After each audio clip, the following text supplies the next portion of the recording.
Guys, this is Nidhi from Mumbai, as Danish told you. And I've basically been playing professionally for a few years now, around 7, 8 years. I started my journey very late, but there are a lot of things I learned that I want to share with you guys. And one very important thing is about injuries and how to prevent injuries.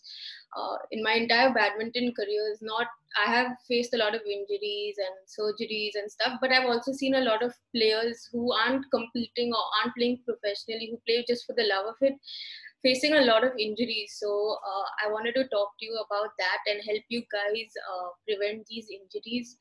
Um, so whatever questions you do guys have, I'll definitely answer at the end and make sure that I can answer all questions.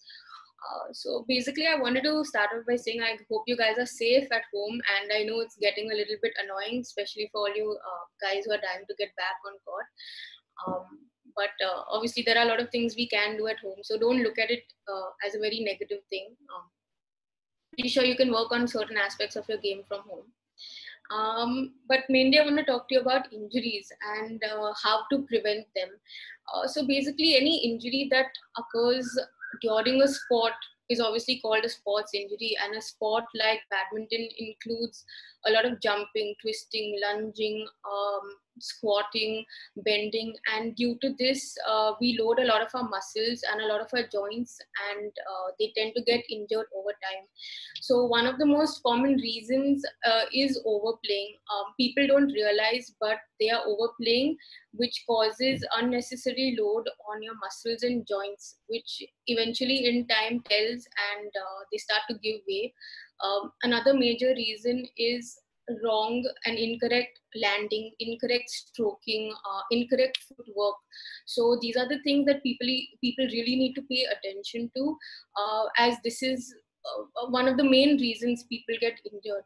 So if they have any difficulties or they feel like they're using the wrong muscles to play a particular shot, they should definitely get that checked and ask for help from someone who's a bit more experienced in the field. So it's really important that we hit every shot or stroke the shuttle in a very correct manner, especially the backhand shot. A lot of people use an incorrect grip and have an incorrect motion, which causes pains and injuries like tennis elbow. So that's something you all should really think about. Ask somebody, ask for guidance, ask for help, and get that aspect of your game sorted. Another thing is that there are methods whereby we can prevent these injuries from happening. And for instance, if we are injured or we face some kind of muscle soreness, sprains, strains, tears, or whatever it is, whatever injury we're facing, the first step is the RICE method. The RICE method basically stands for rest, icing, compression, and elevation. So when you do get injured or when you do feel pain in a particular part of your body, the first thing people should really do is stop playing, stop all physical activity, stop any load bearing activity on that particular area, as you don't know what exactly has happened, and by putting any kind of weight or load on that area, you might even worsen your injury. So that's very important that you rest. That rest can take from a few days to a few weeks, but you need to really be true to yourself and tell yourself that okay, you need to rest and you need to slow down. So rest is very important. Then comes icing. Icing is something we should do within the first 48 hours of an injury. That is the most crucial period, and you should not over ice. Basically 2 to 3 times a day for about maximum of 20 minutes is what the recommended icing amount should be.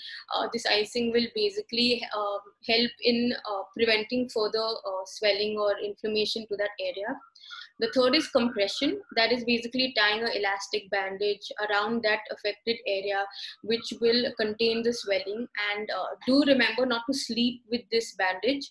It's supposed to be taken out a few hours, for a few hours during the day and then put back on. It should be removed during icing. So compression is also very important. And the fourth one is elevation. whatever affected or injured area of your body is there, you should elevate it above your heart level. This is very important. So you can basically stack up pillows or something soft, and either sit or lie down with your injury elevated. This will help in the blood flow and even preventing the swelling from getting worse. So the rice method is something that all of us players should know about, and we should utilize this method if we're ever injured. And if you still feel like this injury is worse than what you thought it was, or it's not getting better, you should definitely visit a physio or a doctor, and your physiotherapist will check you completely, will tell you which muscles are not working properly, and if any other muscles are taking load that they shouldn't, or any muscles are compensating, or your joints aren't working correctly. They'll give you a proper plan as to how to condition your body, how to strengthen these areas so that injuries don't occur again, especially in that affected area. So it's very important we don't avoid these injuries and we address them to a doctor, basically a professional. And there are a lot of things we can do to prevent these injuries. One very important thing is we should warm up before playing. A warm up is very, very important. And a warm up isn't just, moving your hands and legs around. It's a proper dynamic warm up that should start with a little bit of jogging. The reason a warm up is important, especially a dynamic warm up, is because it basically heats your muscles. It raises the temperature of your muscles. It increases the mobility of your muscles, and it just gets your body ready for play. And that's very important, because if you just go on court and your muscles aren't warmed or they're not prepared, they might not land up doing the function they are supposed to do, or they might tire out fast, or they might give way. So it's very important that we do warm up properly for a good 10-15 minutes before we start playing. um, Another preventive measure is cool down. This is something that's neglected by so many people. I see people playing and just running off from the court without giving their body a chance to cool down. So I really think it's important that you should take 10-15 minutes after play, sit down, cool down, get your heart rate back to normal, get your muscles to be more flexible by stretching well. um, There's also something called as lactic acid buildup.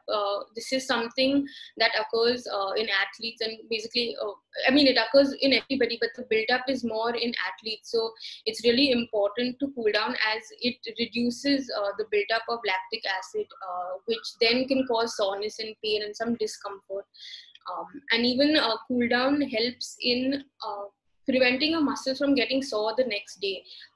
So it's very important that we do a good cool down and stretch our muscles well, and not just any muscles, every muscle, because badminton is a sport where every single muscle is used.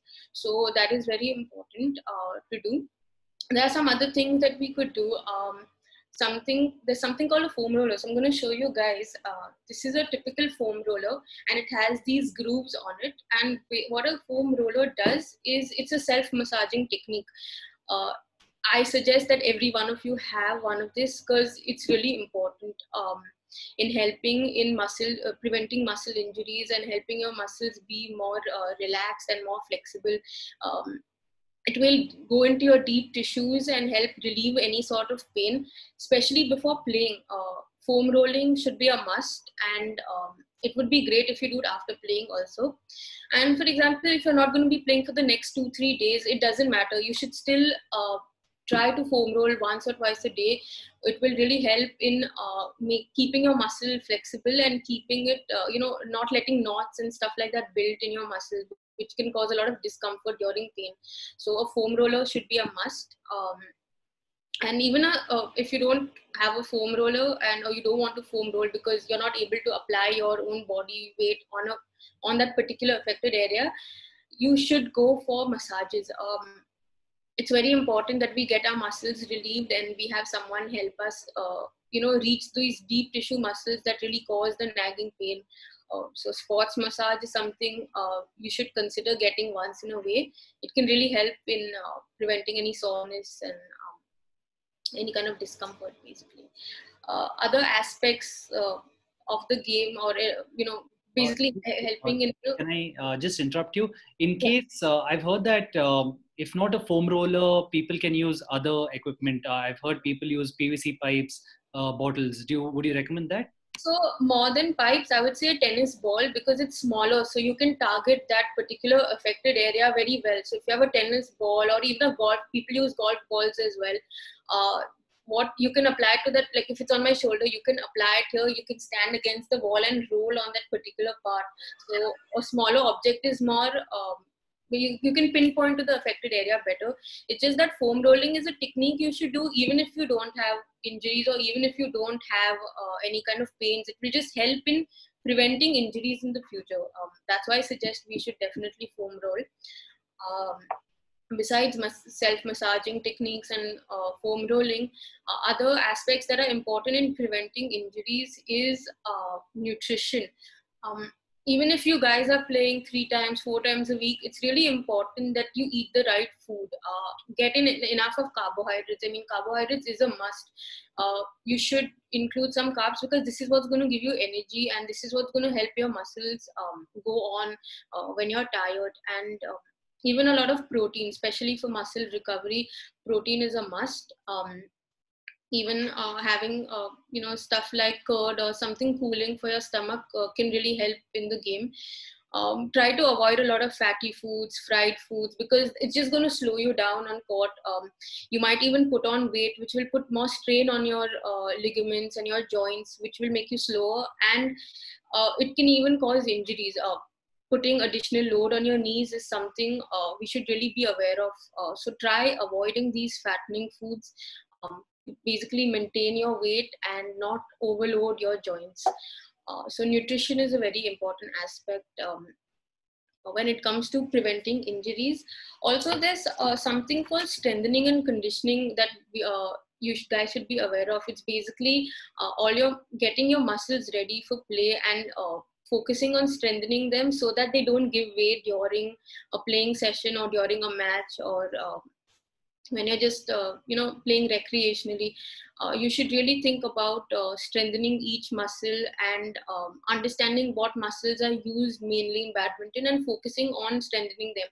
The reason is, if it's already strong from before, chances of injury on those muscles are much less. So the more you strengthen these muscles, you can prevent injuries occurring on those muscles. So it's really important, you do lunges, squats, wall sits, maybe some push-ups, just to keep your muscles strong. That's very important, I would say. So these are the things we can do to prevent any kind of injuries that are, and these are completely in our hands. So we should really remember these points and, practice them religiously. And something else about muscle injuries, or just injuries I've noticed, is people tend to use sprays a lot. These pain relief sprays, they're good, but people tend to overuse it or kind of misuse it. I've seen people even putting them on bruises and cuts and open wounds, which is really silly. It's just going to make things worse. Basically, this spray is to help in any kind of soreness of a muscle. So you just need to apply a little bit, and it will basically heat up the muscle, and it will trick your body to believing that, basically this part is not injured. That's what it does. So I think that's something we should keep in mind, not to overuse this spray. Because that's something I've seen happening a lot. So these sprays should just be used when needed, and plus we should also talk to a doctor about using the sprays, and even other anti-inflammatory medicines. I've seen people just popping them randomly. That's something we shouldn't do. That's something we should speak to a doctor or a physio about before doing. So besides taking these medications, the other points that I went over with you, that should be kept in mind, and surely that will help prevent any injuries. So basically, those were the basic points I wanted to talk to you about. And besides preventing them, getting back to the sport is something that's very important. So if you're just injured, whether it's a shoulder injury or whether it's a knee injury, kneecap injury, you need to come back to the sport slowly. Don't just start. Take some time to come back. Start with just standing and playing. Get your muscles to get back to playing, get your muscle memory to kick in and start slowly. There's no point, like if you're just injured, you've been out for a couple of weeks, don't just start by playing singles or by playing doubles. Start slowly, get someone to help you, play the basic drop shot, net shot, toss, and then when your body is getting better and better, fitter and fitter, then get back to your normal routine. So a lot of injuries recur because people don't give it adequate rest time. So that is something that's very important, to get back slowly, and to work on your strength. So these are the basic points I wanted to cover when it comes to injuries in badminton. And I guess, Danish, now we can take some questions. We had a question from Playo. So injury prevention, though it can be in your hand, but can it be external? When I say external, it could be the shoe you're wearing, it could be the surface you're playing on. Yeah. I'm sorry I missed that. Our equipment we use is very important. From wearing the right size of shoes to the right kind of shoes. A lot of the times people don't comply with the rules, and they wear non-marking shoes. So what this is going to do is, besides affecting the court, it's going to affect our body, because we non-marking shoes don't have the correct grip. So we might fall, we might if we land too hard and we slip, it can cause an injury. So wearing the right shoes is very important, and the right size. Also wearing the right clothes. I've even in my career seen people wearing cargo shorts and playing. That should be avoided, because while it might restrict your movement, which might cause you to fall, which might cause you to sprain your ankle. So wearing the right apparel, having the right gear is very important. And even buy a racket that's suited to you. Don't buy a racket that's too heavy. You might overuse certain muscle to hit a shot. And don't buy a racket that's too light for you. You might be using too much force in a shot. You might put too much strength behind a shot. So Danish, you're right. You need to have the correct sporting equipment while playing badminton. You need to invest in the right equipment. Could you touch upon the surface? Someone in the question asked that playing on a wooden court gives them knee pain, right? So should I choose my surface, what I play on? Should I invest a lot of money in figuring out which venue works for me, which venue has the best surface, and then eventually get on to my regular games? So basically, actually wooden surface is the best surface. So what problem that person might be facing is that the spring underneath the court might be too worn out, or might not be as sturdy. So basically it doesn't absorb the pressure that's coming on it, and that gets transferred onto our joints. So there has to be some kind of spring effect on the court, where the court is not a very hard surface. There should be some shock absorption that takes place. So otherwise wooden is the best surface. In fact, putting hova, that is the synthetic surface, on top of a wooden surface is a new thing. But people who are not used to it might find it difficult to start and stop, and suddenly twist and move. They might find it a little bit difficult to do that. So it's always advisable to start playing on a wooden surface. That's the best surface. And if the court is old, maybe avoid going there. Go to a fairly new court, or a court that's been maintained, I would say. Before moving on to other questions, I'll just like to go back to the shoe question. Yep. Non-marking shoes have a rubber sole, right? And rubber hardens over time. Hardens with heat, hardens over time. What would be the ideal lifetime of a shoe? How often should you keep changing your shoes, buying new shoes? So it really depends on your the amount you play. If you're playing regularly twice a day, for example, I'm playing twice a day, so I change my shoes every 3 to 4 months. Before a tournament or before the season starts, I'd buy a new pair of shoes. If you're using your shoes for maybe activity like drills on the court, or you're just playing very often, you should look into changing your shoes every 5-6 months, I would say. But it really depends on how often and how much you're using that shoe. That's a very important thing. And I suggest that for the guys who are really passionate about getting better in terms of doing the drills and stuff, keep a separate pair of shoes for drills and a separate pair of shoes for playing, because if these non-marking soles give way, it's very easy to slip on the court as well, because they become the grooves under smoothen out, and that causes a slipping effect. Right, That's something they should keep in mind. great. So now moving on to what's in our control, our knees, right?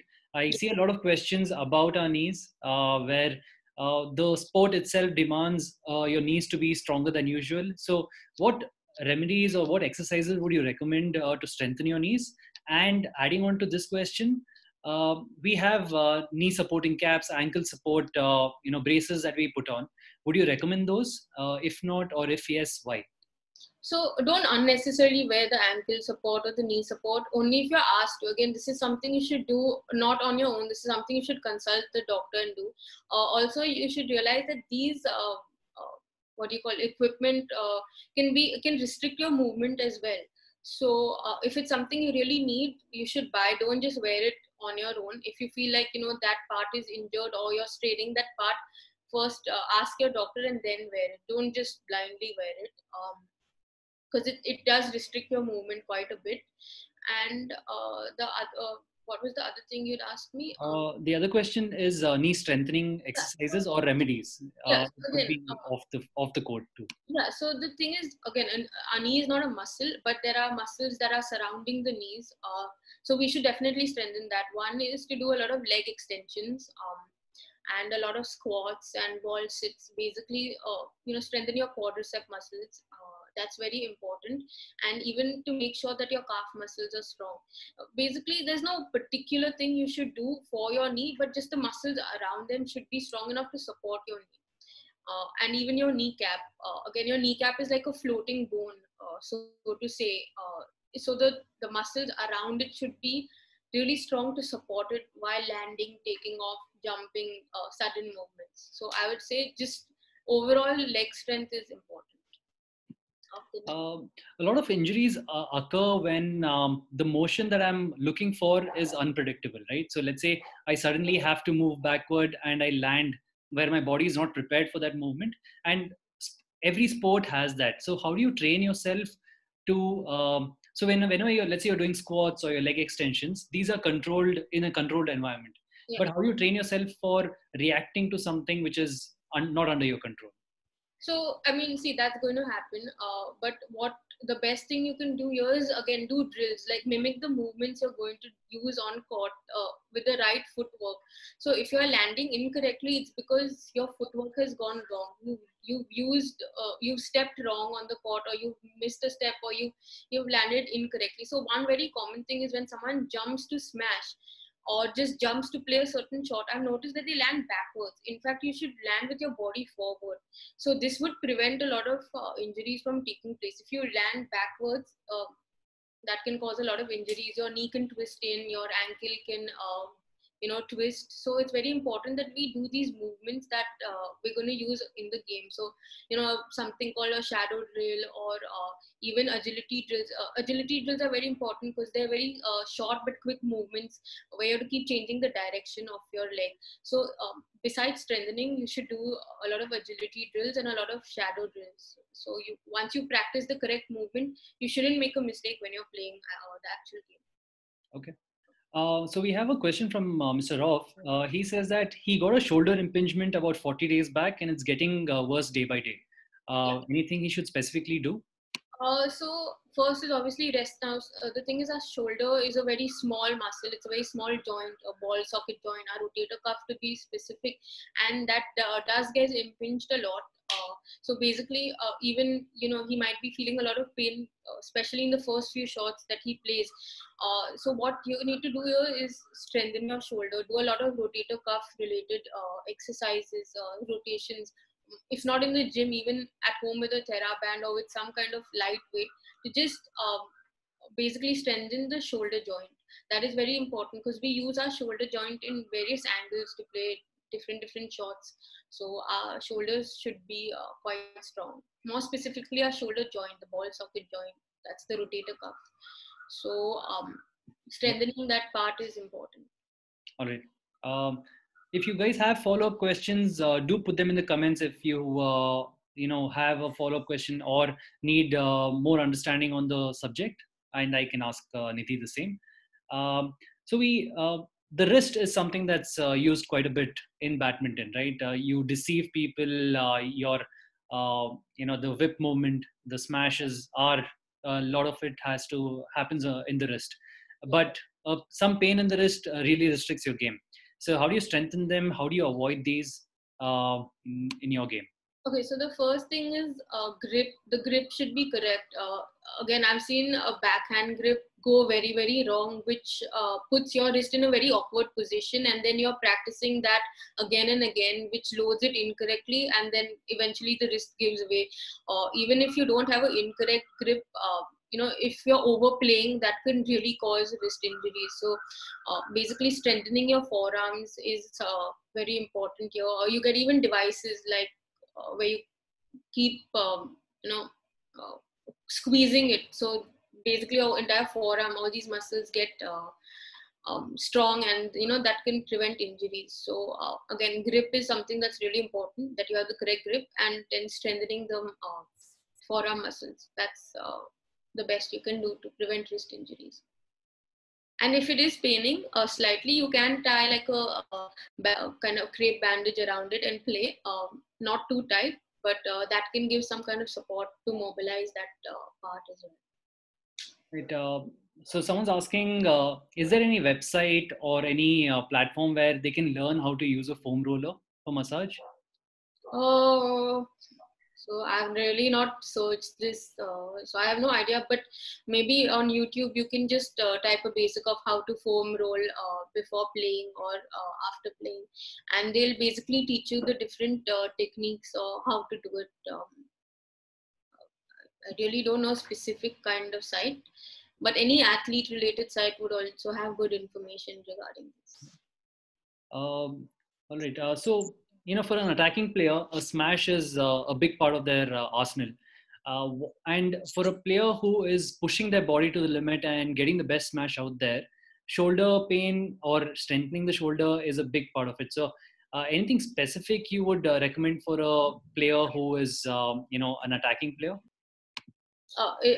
Recommend for what? For the In terms of shoulders, for the shoulders, even there is like, I mean, your entire body, your jump needs to be higher, right?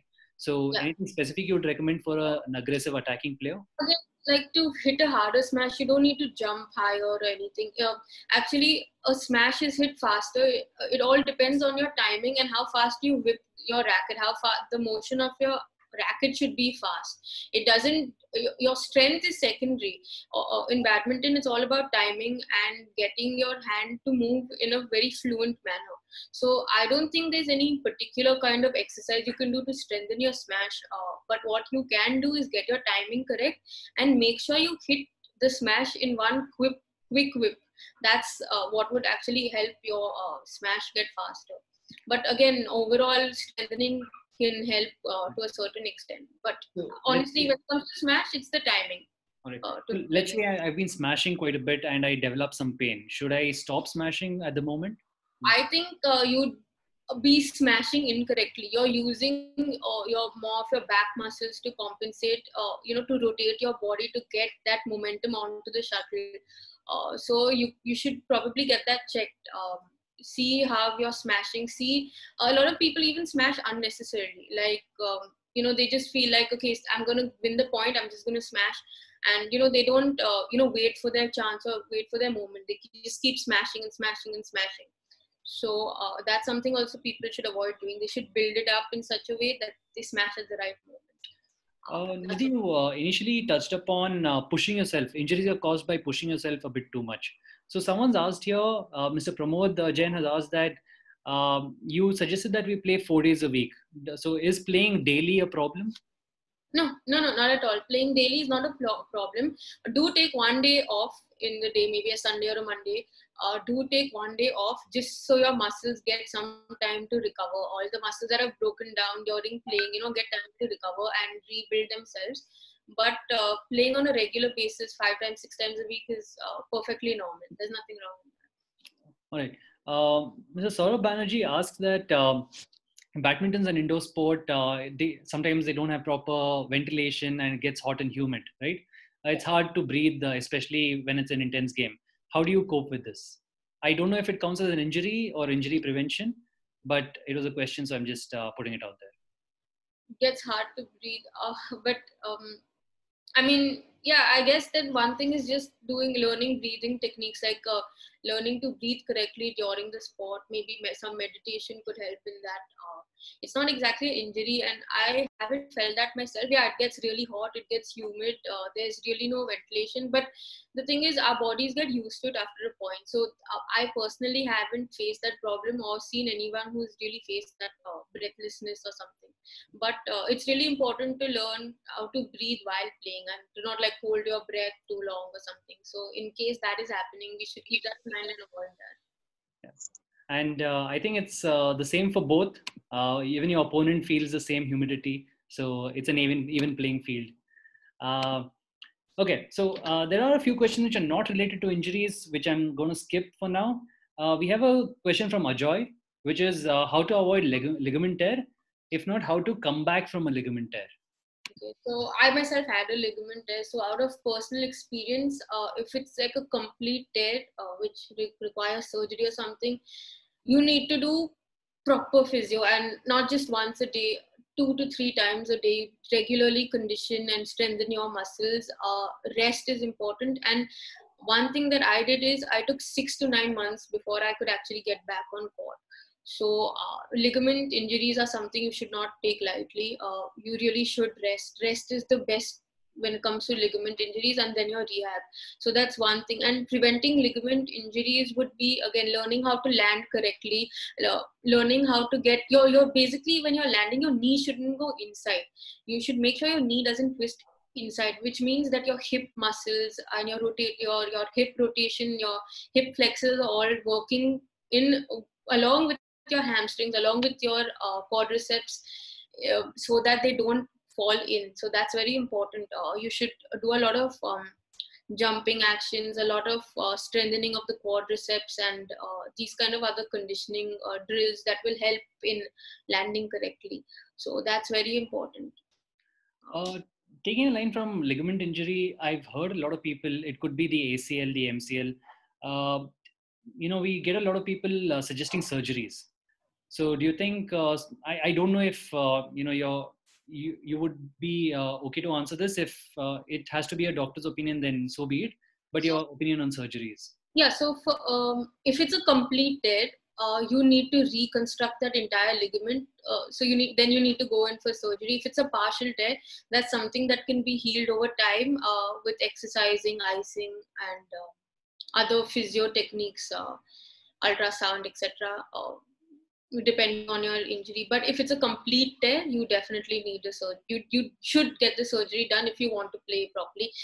However, I have heard one physio say that you don't need to get the surgery done, but if you don't, and you have a ligament tear in your knee, it's going to keep buckling, and it can damage the cartilage and stuff around the other soft tissues around your knee. So it's always recommended, if you want to play for a longer time and you want to keep continuing to play, you should get the surgery done. If it's a partial tear, there's no need for the surgery to be done. So Avik asks us, so he bought high-heeled shoes sometime back, and he What twisted his high-heeled badminton shoes. I feel, okay. Yeah, and twisted his, so sorry. Why are Uh, we, okay.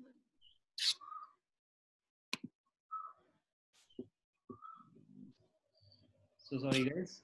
I will make sure this is gone. Yeah, so he used high-heeled badminton shoes, and post which,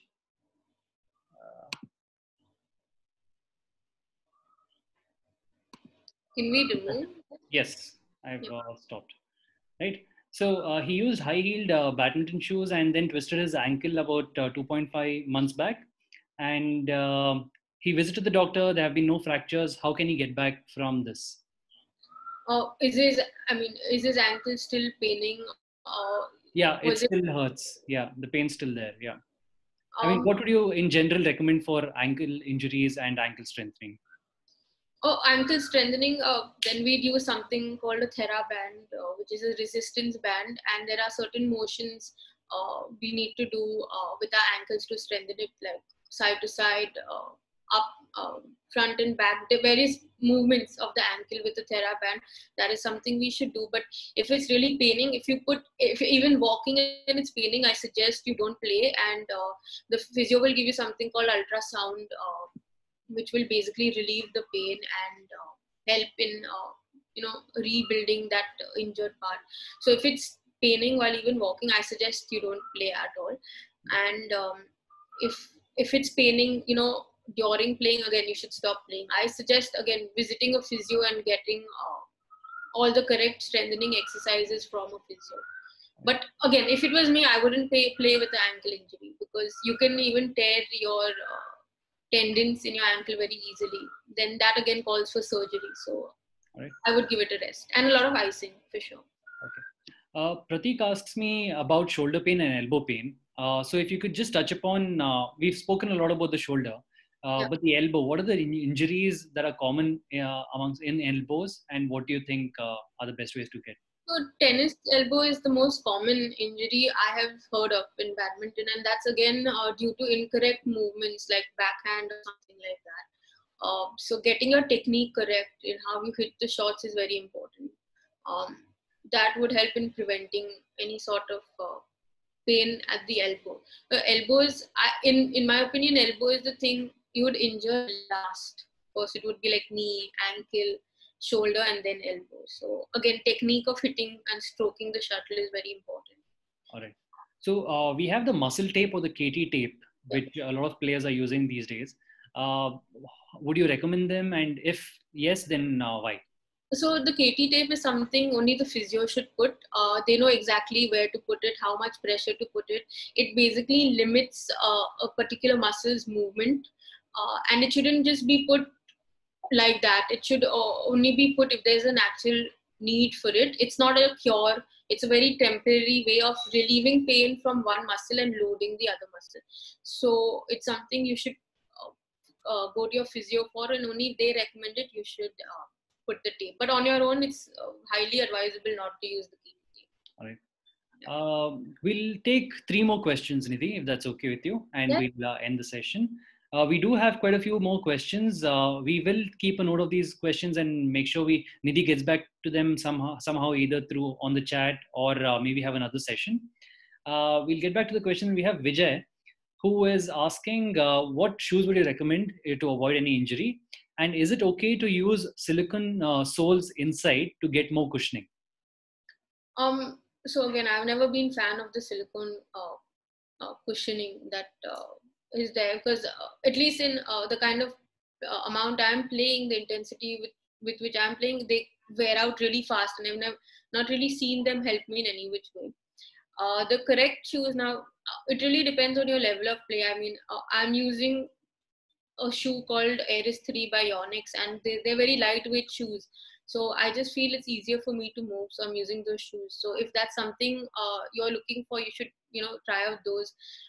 But the best footwear is by Onyx. So I suggest you all invest in buying shoes that are made by Onyx. Those are the best shoes in terms of cushioning and comfort. Okay. We have Pradyumna who's asking us about your racket grip. Yeah. Right? So could you suggest what kind of grip should players use? And also for sweaty palms, what grip is suggested? So if you have sweaty palms, the first thing is wear a sweatband, a wristband around your arm to prevent any kind of sweat trickling down to your palm. You get something called the towel grip, which does help in reducing the amount of sweat that remains on your palm. But at the same time, in my opinion, it makes the grip of the racket slightly thicker than usual. So you can give that a go. That might just help you. But a wristband is important if you sweat a lot, because your racket can slip out of your hand Right. quite easily. Right. Anirvit has another question.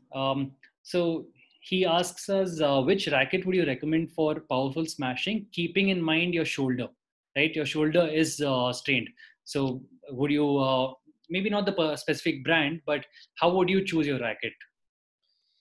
It really depends. The way anyone should choose their racket is they should decide what kind of game they're playing. If they're playing a singles game, it should be a more head-heavy racket that will give them more power in their smash, especially from the rear court, you can produce more power in your shots. If you use a head light racket, that means you're a doubles player and you like to defend more and play more counter attacking shots. And if you don't know which kind of, or you're playing both, you can get an even balanced racket. But if you want to produce more power, you should use a head heavy racket. But when you produce more power, you're giving up on control. So it's a, pro and con situation. But if you want more power, a head heavy racket is something I would recommend. Okay. And the last question is from Rama. Okay. So he had an ACL tear on his right leg a year back. Yeah. He has recovered and started playing, but he still feels a bit of pain on his leg. Sorry, he had a surgery on his right leg, but he feels pain on his left leg. So is it that he's putting too much load on his left leg unknowingly because he has an injury in his right leg? Or what would be the cause? Or is it a new injury altogether? Okay, so if he's done correct physio rehab, in that rehab, we don't only we definitely focus on strengthening the leg that has got the surgery, like especially a hamstrings, because they take a chunk of a hamstring to reconstruct. But at the same time, we also focus on strengthening the other leg. So if you have avoided that, or if you've not paid attention to strengthening your other leg, it can cause pain, because you're just working on one side and you're not working on the other side. That can cause pain. So maybe that's the reason. Right. Thank you so much, Nidhi, for your time. It's definitely been a very educational and very helpful, session. We'd like to do more of these. We'd love suggestions from all the people who've joined. You can write to us. You can follow us and give us your suggestions. You can, I think, Nidhi, people, if you're okay with it, they can reach out to you directly. Sure. If you can maybe just put in how people can reach out to you.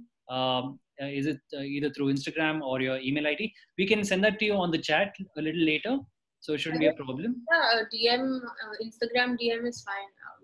I'm more than happy to answer questions there. Great. Right. Thank you so much, guys. Don't forget to rate the activity, rate the session, and also do rate us on the app. We'll make sure we do a lot more of these, because we understand staying at home gets a little hard, and we'd like to stay in touch with the sport. So we'll do that as much as possible, and hope to see you guys soon in the next session. Thanks, everyone. Should I leave my Insta ID down here? Yeah, you can leave your Insta ID down here. Yeah. Thank you. Thank you, everyone. Thanks.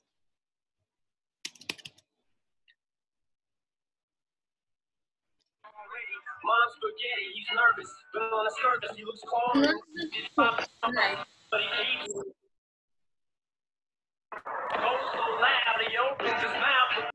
Done it? Yeah.